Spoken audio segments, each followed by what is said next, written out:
Title of the topic is a crossover cable versus a lease circuit.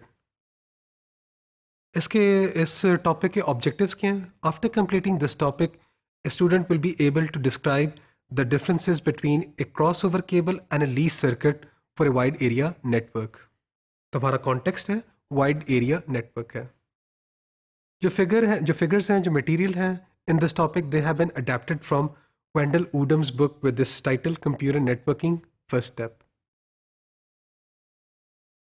अगर हम क्या करें कि दो राउटर्स के दरमियान ईथरनेट क्रॉसओवर केबल यूज करते हैं इंस्टॉल करने के लिए by plugging the cable into the Ethernet interfaces of the routers, तो जो दो राउटर्स हैं they can exchange Ethernet frames to each other.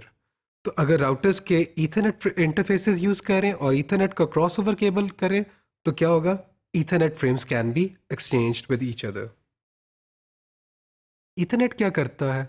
Ethernet can support transmission speeds like 100 megabits per second, 100 megabits per second, 1000 megabits per second, which is 1 gigabit per second, and even 10 gigabits per second.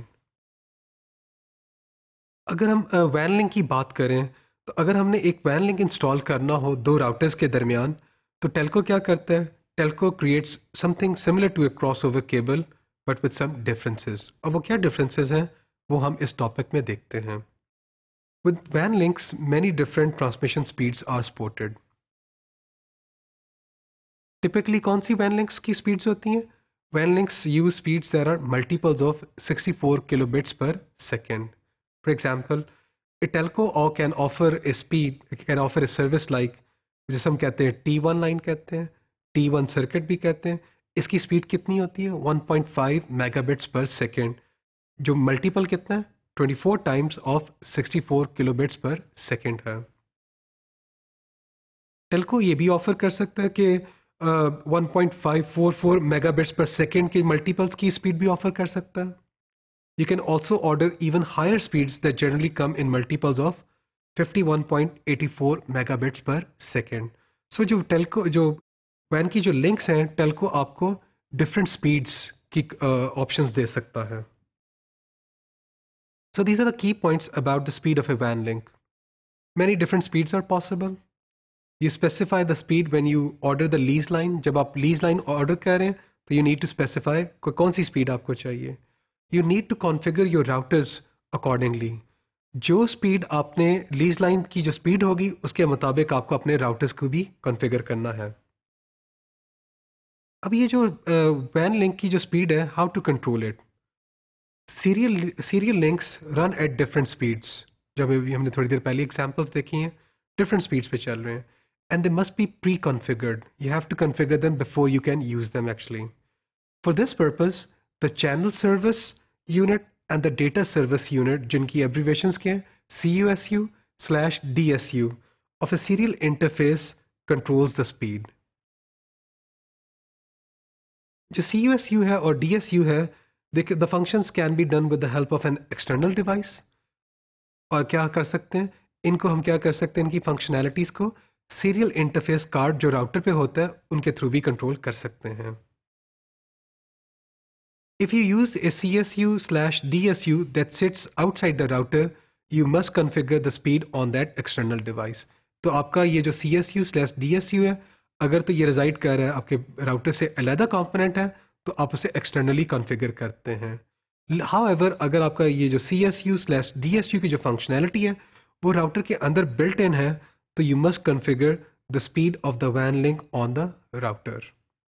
अगर हम इस diagram को देखें तो इस diagram में cabling दिखाई गई है इंटरनल एंड एक्सटर्नल CSU/DSUs के साथ. जो पहली डायग्राम है उसमें कस्टमर ऑफिस है बिल्डिंग अटलांटा में, इसमें R1 का राउटर रखा हुआ है. कस्टमर ऑफिस बिल्डिंग सिंसिनेटी में है और यहाँ पे जो राउटर्स हैं इनके जो CSU/DSU है वो इंटरनली लोकेटेड है ऑन द सीरियल इंटरफेसेस. तो ये जो दो टेल्को के स्विच ऑफिसेस दिखाए हुए हैं ये क्लाउड के अंदर तो ये उनको प्रोवाइड कर रहे हैं. तो आपको केबल्स नज़र आ रही हैं, आपको R1 का सीरियल इंटरफेस और R2 का सीरियल इंटरफेस नज़र आ रहा है और केबल्स फ्रॉम द टेल्को नज़र आ रहे हैं. जो दूसरी डायग्राम है उसमें जो CSU/DSU को जो फंक्शंस हैं वो क्या है? एक्सटर्नल डिवाइसेस दिखाई गई हैं.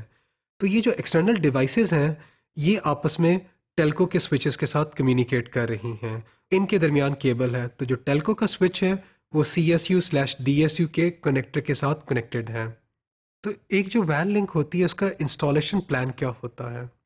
Contract with the phone company to provide a lease line at a certain speed. तो आप क्या करते हो, फर्स्ट ऑफ ऑल किसी फोन कंपनी के साथ कॉन्ट्रैक्ट करते हैं और ताकि वो आपको क्या करे, एक लीज लाइन दे दे एक प्रोवाइडेड सर्टेन स्पीड के ऊपर। Then you need to install a router at each side near where the telco will run the cable. तो आपने अपने राउटर्स को भी इंस्टॉल करना है on the sides, on each side, on both sides, right. फिर आपने क्या करना है, you need to install an external CSU/DSU near the routers at each side if you didn't buy routers with internal CSU/DSU capability. अगर आपके जो routers हैं वो उनके अंदर ये CSU/DSU की कैपेबिलिटी की सपोर्ट नहीं है, तो फिर आप एक्सटर्नल CSU/DSU कंपोनेंट्स लगाएंगे। And then finally you need to configure the speeds of your routers through these CSUs and DSUs. After the phone company runs the cables, then you need to install the cables into the CSU/DSU अगर वो external है, और otherwise आप क्या करते हैं, जो serial interface है राउटर का वो यूज करते हैं on both sides. इस टॉपिक में हम लोगों ने वैन के कॉन्टेक्स्ट में क्रॉसओवर केबल्स को कंपेयर किया लीज लाइंस के साथ।